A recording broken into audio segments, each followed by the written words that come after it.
වෙලා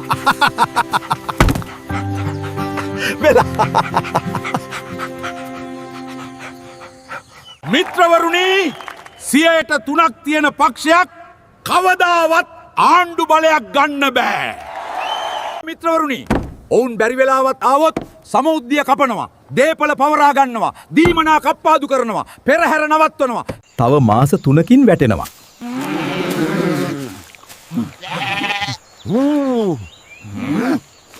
තව මාස 6කින් වැටෙනවා.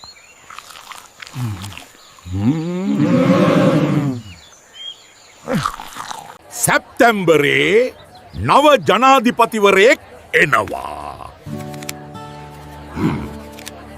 දෙසැම්බරේ නව ජනාධිපතිවරයෙක් එනවා.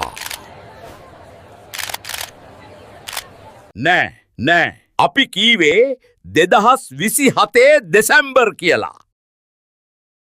2029 දී අපි ආණ්ඩුව පෙරලනවා.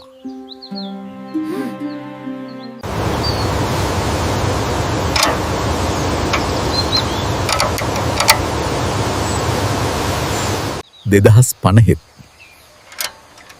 වැටිලා නෑ සහෝදරයා.